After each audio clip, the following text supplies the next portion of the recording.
함께 말씀 보겠습니다. 마태복음 20장 17절 말씀입니다.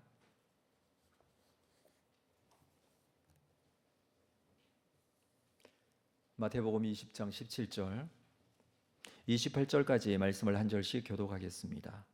예수께서 예루살렘으로 올라가려 하실 때에 12제자를 따로 데리시고 길에서 이르시되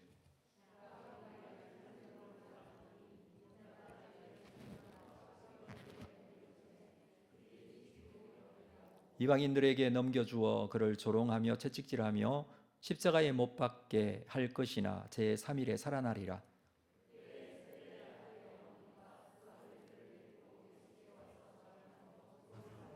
예수께서 이르시되 무엇을 원하느냐 이르되 나의 이 두 아들을 주의 나라에서 하나는 주의 우편에 하나는 주의 좌편에 앉게 명하소서.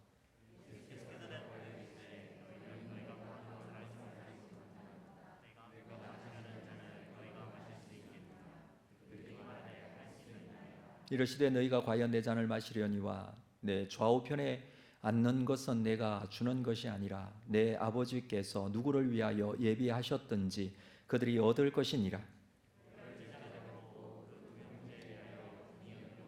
예수께서 제자들을 불러다가 이르시되 이방인의 직분자들이 그들을 임의로 주관하고 그 고관들이 그들에게 권세를 부리는 줄을 너희가 알거니와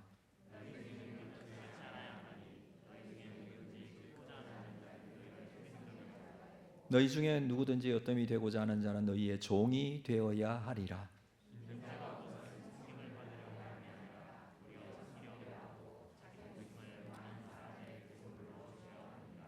아멘. 금요 기도회로 모여서 우리가 함께 기도하는 그런 시간입니다. 성경학교를 앞두고 있고 우리가 성경학교를 위해서 또 준비하면서 기도의 자리에서 하나님의 뜻을 구하고 하나님 앞에 우리 성경학교에 참여하는 우리 아이들을 위해서 한 마음으로 기도하고자 합니다. 자, 그렇다면 무엇을 어떻게 기도해야 할까요?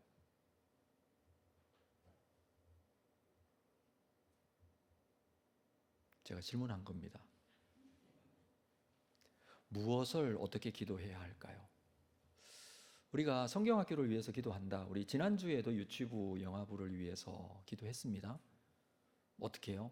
생각나는 게 있으십니까? 하나님, 성경학교 잘 되게 해주십시오. 그렇죠? 어떻게 하면 잘 되는 것일까요? 내일부터 영화부와 유치부가 성경학교가 시작이 됩니다. 짧은 시간이지만 자, 다음 주 토요일 날 또 초등부 성경학교가 시작이 됩니다. 우리는 정말 성경학교가 참 잘 되기를 원합니다.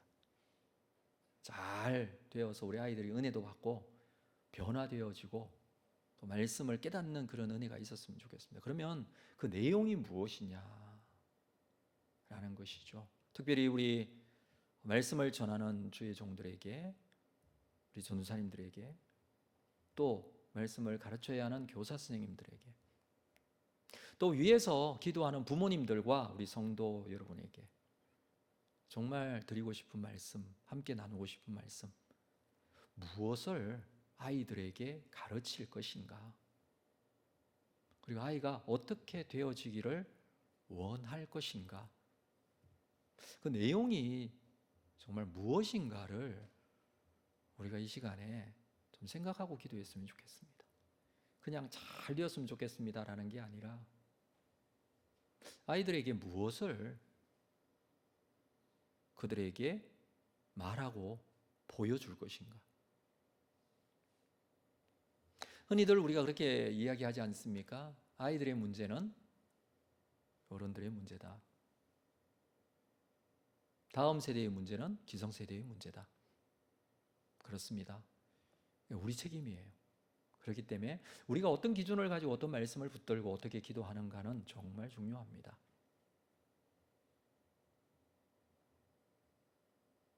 그런 말이 있죠. 자녀들은 아버지의 등을 보고 자란다.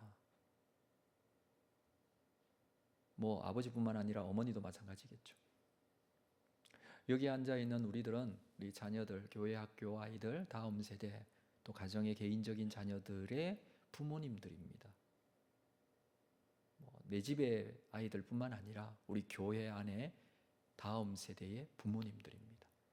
자, 부모로서 우리가 다음 세대에게 무엇을 가르치고 무엇을 남길 것인가, 굉장히 중요한 문제겠죠. 저는 오늘 우리 금요일마다 토요일 본문을 함께 나누는데 20장 마태복음 20장 17절 이후의 말씀 함께 나누고자 합니다. 자, 예수님께서 예루살렘으로 가십니다. 예수님의 활동 무대가 주로 갈릴리였는데 6월절이 가까워지자 예루살렘으로 가신 것입니다. 19장 1절에 보면 갈릴리를 떠나 유대 지경으로 갔다라는 말이 나오고요. 20장 29절에 보면 여리고에 계신 것을 보게 됩니다. 여리고는 예루살렘 가까이에 있죠. 그리고 21장에 가서 보면 예루살렘 입성하는 사건이 기록되어 있죠. 들어가셔서 일주일 후에 고난당하시고 십자가에 못 박혀 죽으십니다. 그래서 이번에 이 예루살렘으로 가는 길은 굉장히 중요한 의미가 담겨 있습니다. 이번 예루살렘 길, 이 길이 마지막입니다. 이곳에서 예수님께서는 오늘 본문에서도 고난당하실 것에 대한 예수님의 십자가의 순환을 예고합니다. 우리가 마태복음을 좀 묵상해 오고 있습니다만 16장에서 베드로의 신앙 고백이 있었고 빌립보 가이사라였죠. 그곳에서 이 베드로의 신앙 고백 후에 예수님께서 첫 번째로 십자가에 죽으실 것, 그리고 3일 만에 부활하실 것에 대한 예고를 하셨습니다. 가버나움에 오셔서 두 번째 예고를 하시죠. 자, 오늘 본문의 세 번째로 말씀하십니다. 17절을 볼까요? 예수께서 예루살렘으로 올라가려 하실 때에 12제자를 따로 데리시고 길에서 18절 보라 우리가 예루살렘으로 올라가노니 인자가 대제사장들과 서기관들에게 넘겨짐에 그들이 죽이기로 결의하고 이방인들에게 넘겨주어 그를 조롱하며 채찍질하며 십자가에 못 박게 할 것이나 제3일에 살아나리라. 예수님의 십자가에 고난받고 죽으실 것과 제3일에 살아날 것에 대해서 말씀하십니다. 제3일에 부활하여서 부활의 천년 열매가 되시고 예수의 십자가의 대속을 믿는 자들에게 영원한 생명을 얻게 하는 구원을 받게 하실 것이다라는 말씀. 다시 말해서 지금 이 말씀이 예수님께서 이 땅에 오신 목적이고 그리고 복음의 핵심적인 내용이에요. 예수님의 십자가의 죽음은 죽음으로 끝나지 않습니다. 3일 후에 부활할 것입니다. 그리고 부활의 첫 열매가 될 것입니다. 이렇게 예수님의 구원 사역이 진행되고 있습니다. 예수님께서는 그것을 예고하고 계시고 그것에 대해서 중점을 두어서 3번씩이나 말씀을 하고 계시죠. 그리고 그 마지막이 얼마 남지 않았습니다. 예루살렘 입성하고 난 이후에 일주일 만에 돌아가시니까 지금 이 시점, 예루살렘 가까이 왔을 시점이니까 날수로 본다면 열흘도 남지 않았습니다. 예수님의 마음이 어땠을까요? 가슴이 요동치고 있었을 것입니다. 자, 이때 20절 그때에 세베대의 아들의 어머니가 그 아들들을 데리고 예수께 와서 절하며 무엇을 구하니? 세베대의 아들, 세베대는 요한과 야고보의 아버지이죠. 그 아들의 어머니, 그러니까 야고보의 요한과 야고보의 어머니라고 할 수 있는 이 어머니가 와서 예수님께 구합니다. 무엇을요? 21절 같이 한번 읽어볼까요? 시작. 예수께서 이르시되 무엇을 원하느냐 이르되 나의 이 두 아들을 주의 나라에서 하나는 주의 우편에 하나는 주의 좌편에 앉게 명하소서. 이게 이 어머니의 예수님께 향한 간구의 내용입니다. 요한과 야고보의 어머니도 아마 예수님의 일행 속에 있었던 것 같아요. 그리고 우리가 알고 있듯이 예수님이 십자가에 달려 돌아가시는 그 장면까지도 여인들이 함께 있는 모습을 성경에서 우리가 볼 수 있는데 이 어머니가 세베대의 아들들의 어머니, 이 어머니가 이렇게 요청을 하고 있습니다. 그렇게 요청한 이유가 있어요. 왜냐하면 앞장에서 19장에서 부자 청년 한 사람이 와서 영생에 대한 질문을 하게 되죠.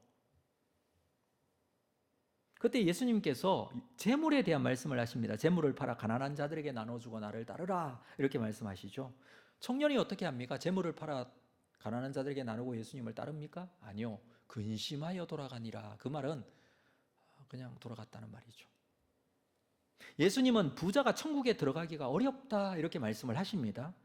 이 땅의 것을 내려놓기가 쉽지가 않다는 것을 말씀하시는 것이죠. 자, 19장 25절에 이 모습 속에 제자들이 듣고 몹시 놀라 이르되 그렇다면 누가 구원을 얻을 수 있습니까? 예수께서 그들을 보시며 이르시되 사람으로는 할 수 없으니 하나님으로서는 다 하실 수 있느니라. 무슨 말씀입니까? 우리가 이거 쉽게 내려놓기도 힘들고 포기하기도 힘들고 이 땅을 떠나서 살기도 힘들잖아요. 그러나 이 모든 것을 하나님께 맡겨야 할 수 있다라는 말이에요. 아무리 열심과 의지적인 노력으로 되는 것이 아니죠.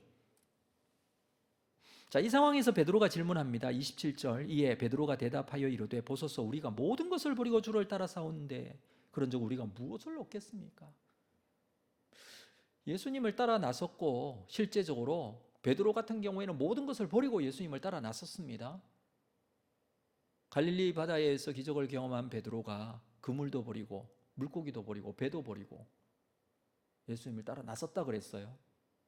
그렇게 따라 나섰는데 우리는 무엇을 얻습니까? 지금 3년 동안 따라다녔는데 예수님 지금 말씀하시는 거 보니까 재물은커녕 얻을 게 별로 없는 것 같은데 무엇을 얻을 수 있습니까?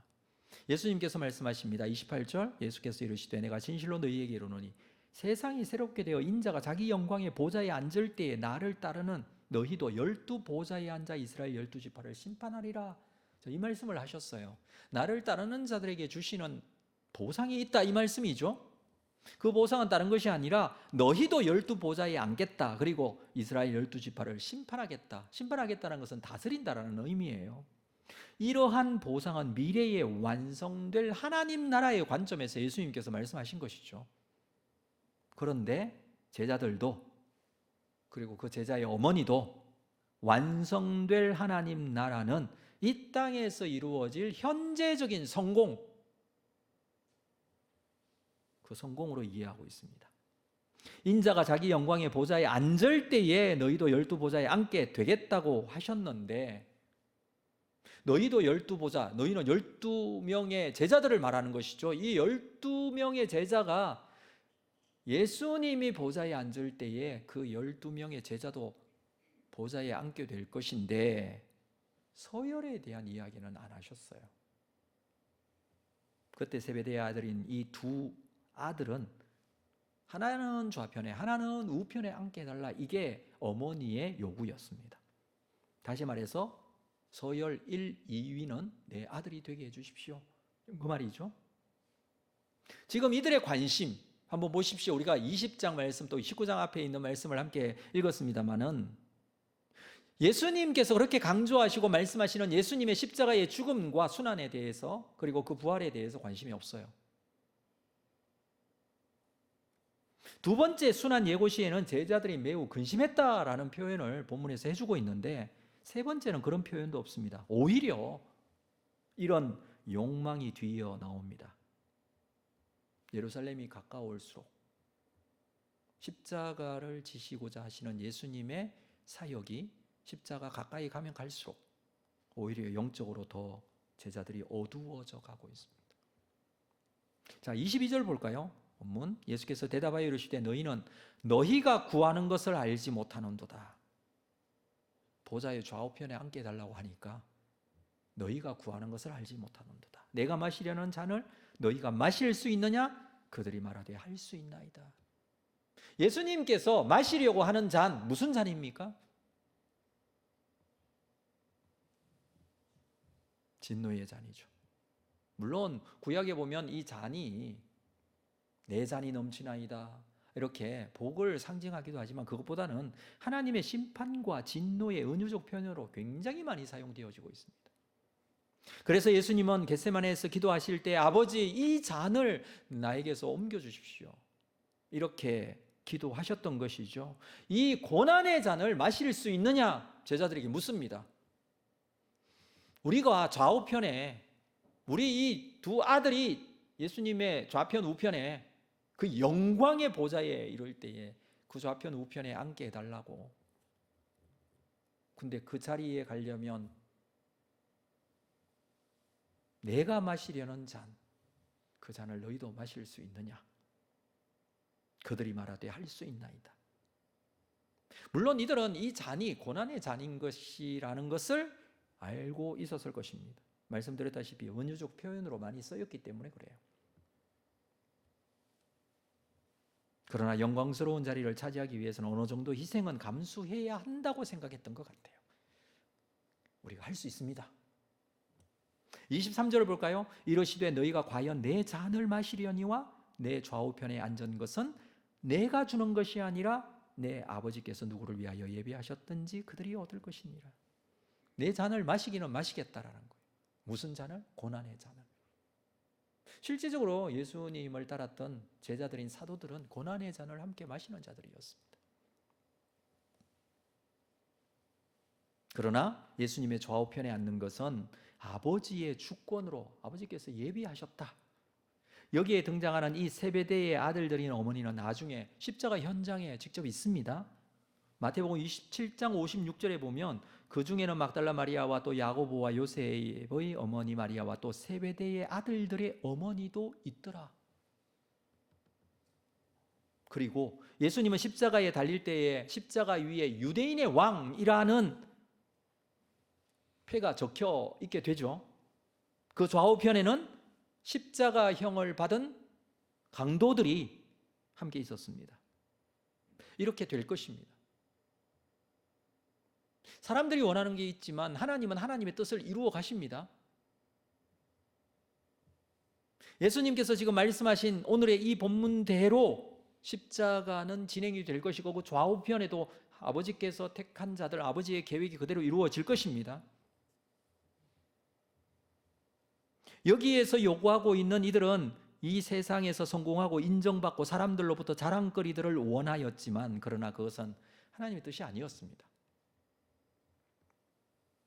24절에 보면 나머지 제자들이 세베대의 두 아들이 요청한 내용을 듣고 화를 냅니다. 우리도 구하려고 했는데 왜 먼저 얘기했냐는 것이죠. 우리도 예수님의 그 영광의 자리에 이를 때 우리도 우편에 좌편에 그렇게 앉고 싶은데 왜 미리 얘기하냐는 거죠. 그래서 화를 내고 있다는 것입니다. 모두 다 좌우편에 앉으려는 마음이 있었는데 두 제자의 어머니가 먼저 청탁하죠. 그래서 예수님은 제자들에게 어떤 자가 큰 자인지 그것에 대한 말씀을 하십니다. 25절 예수께서 제자들을 불러다가 이르시되 이방인의 집권자들이 그들을 임의로 주관하고 그 고관들이 그들에게 권세를 부리는 줄을 너희가 알거니와. 이 세상에서의 권세, 이 세상에서의 힘, 이 세상에서 큰 자는 어떤 자인가에 대해서 말씀하십니다. 이방인의 집권자들은 세상의 권세자들을 말해요. 당시에 로마의 집권자들이죠.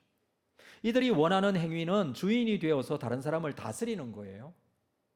위에서 아래를 향해 권위를 행사하는 것입니다. 세상에서는 다른 사람을 다스리기 위해서 힘이 있어야 된다고 생각합니다. 그래서 힘 있는 자가 큰 자이고 큰 자는 강한 힘을 사용합니다. 이것이 세상 사람들이 생각하는 힘이고 능력이고 큰 자예요. 세상의 역사는 그렇게 이루어져 왔습니다. 그러나 예수님께서는 세상이 이러고 세상의 역사가 이렇고 세상의 권력의 최정점이라고 하는 로마가 그렇지만 그러나 하나님 나라에서의 큰 자는 누구인지에 대해서 정확하게 말씀하십니다. 26절 같이 읽겠습니다. 시작. 너희 중에는 그렇지 않아야 하나니 너희 중에 누구든지 크고자 하는 자는 너희를 섬기는 자가 되고. 너희를 섬기는 자가 되어야 된다. 어떤 사람? 너희 중에 누구든지 크고자 하는 자. 세베대의 아들의 어머니는 자기의 두 아들이 큰 사람이 되기를 원했던 것 같아요. 그렇다면 어떤 자가 되어야 된다고요? 섬기는 자가 되어야 된다. 이렇게 지금 말씀하시는 거예요. 하나님 나라에서 큰 자는 섬기는 자가 큰 자다. 이렇게 결론을 딱 내리고 있습니다. 27절, 너희 중에 누구든지 으뜸이 되고자 하는 자는 너희의 종이 되어야 하리라. 심지어 종이 되어야 한다. 그리고 예수님께서 오신 목적을 분명하게 말씀하시죠. 28절도 같이 읽겠습니다. 28절 시작. 인자가 온 것은 섬김을 받으려 함이 아니라 도리어 섬기려 하고 자기 목숨을 많은 사람의 대속물로 주려 함이니라. 자, 이 말씀이 왜 나왔는지 우리가 말씀을 읽었습니다. 너무나 유명한 말씀이죠. 예수님의 가장 본질적인 이 땅에 오신 목적, 섬김을 받으려 온 것이 아니라 섬기려고 오셨다. 말씀을 몇 번 들었습니다마는 1세기 당시에 이 지중해 연안에 로마의 지배하에 있던 이 헬라 문화권에서는 섬김을 받는 것이 미덕이에요. 아, 나는 섬김을 받는 사람이다, 이런 뜻이에요.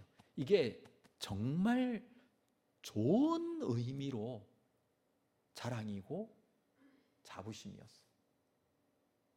누군가가 나를 섬겨주는 것, 나는 그런 위치에 있다라는 것이죠. 그게 가치관입니다. 근데 예수님 그걸 뒤집어서 말씀하십니다. 나는 섬김을 받으려고 온 것이 아니라 섬기려고 왔다. 사실 그때의 사람들의 가치관으로서는 이해가 안 되는 내용이에요. 어떻게 그럴 수 있느냐는 겁니다. 왜 스스로 종이 되려고 하느냐는 거예요.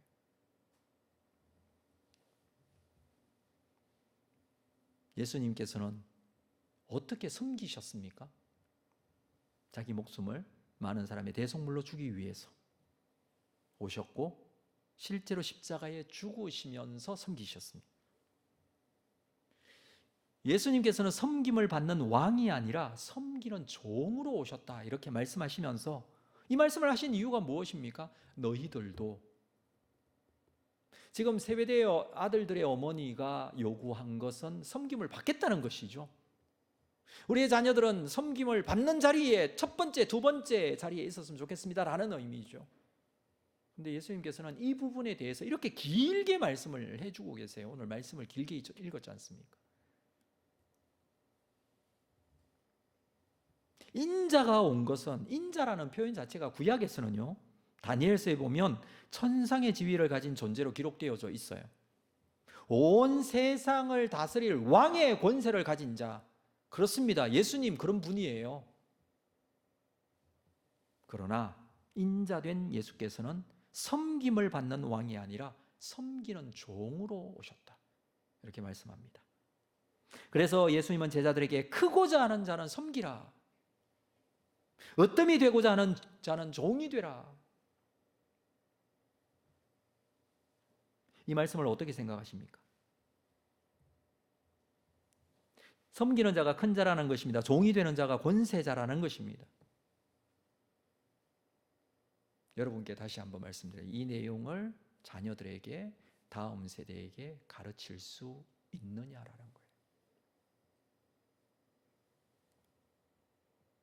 부모의 입장에서 세베대의 아들의 어머니의 마음 충분히 이해할 수 있습니다. 여러분은 자녀들이 섬김을 받는 자가 되기를 원하십니까? 섬기는 자가 되기를 원하십니까? 쉽지 않은 질문입니다. 저는 섬기는 자가 될 수 있는데 자녀는 한 번 더 생각하게 되죠. 이게 부모의 마음. 그러나 우리가 말씀을 잘 가르쳐야 돼요. 성경을 잘 가르쳐야 돼요. 눈앞에 보이는 것만 생각하면 이 세상에서 성공하고 잘 되는 것을 위해 애써야 되겠지만 정말 간절히 원해야 하는 것, 정말 간절히 위해서 기도해야 되는 것, 우리 아이들이 장차 어른이 되어도 하나님을 제대로 섬기고 하나님의 사람으로 온전히 살기 위한다면 우리는 올바른 기도를 해야 되고 우리 아이들을 위해서 올바로 섬겨야 할 것입니다. 우리가 성경학교를 위해서 기도하고 아이들을 위해서 기도하고 또 뿐만 아니라 다음 세대를 위해서 기도하고 아이들이 가지고 있는 기도의 제목, 우리 부모님들이 기도 제목을 낸 내용들 가지고 기도합니다마는 정말 하나님께서 기뻐하시고 함께 하시는 그런 우리 자녀들이 될 수 있도록 우리가 함께 기도해야 되지 않겠습니까? 말씀드렸다시피 아이들의 문제는 부모의 문제예요. 다음 세대의 문제는 기성세대의 문제예요.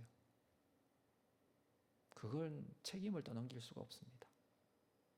그래서 가장 먼저는 정말 내가 이런 주님께서 말씀하시는 성경적인 가치관 위에 바르게 서 있는가를 돌아보셔야 되고, 첫 번째. 두 번째, 우리 아이들에게 이것을 가르치고 있는지를 돌아보셔야 돼요. 그래서 이 세상에서 성공하는 것 중요하죠. 그러나 그것은 우선이 될 수는 없어요. 첫 번째가 될 수는 없어요. 첫 번째가 무엇입니까? 첫 번째를 잘 정해야 되겠죠. 우리의 기도의 속에 우리 아이들이 정말 하나님을 온전하게 믿고 예수 그리스도를 내 구주로 신앙적인 아름다운 고백이 이루어지고, 그리고 하나님께 영광 돌리는 삶을 살기 위해서 이 세상에서 어떤 자가 되어야 될 것인지에 대한 분명한 이 가치관의 우선순위가 바르게 세워질 수 있도록 위해서 기도해야 할 것입니다. 오늘 우리가 기도하는 기도의 내용 속에 이렇게 하나님께서 역사하실 줄로 믿고, 또 하나님은 우리를 통해서, 우리의 기도를 통해서 인도해 가십니다. 성령께서 우리의 기도를 주장하실 것입니다. 기도하시면서 하나님의 거룩하신 뜻이 이루어지고, 뿐만 아니라 하나님께서 역사하시는 기도의 시간, 하나님께서 역사하시는 성경학교 시간이 될 수 있도록 우리 함께 모두 주님의 뜻을 구하는 귀한 시간이 되시기를 바랍니다. 기도하겠습니다. 하나님 아버지, 주의 뜻이 이루어지기를 원합니다.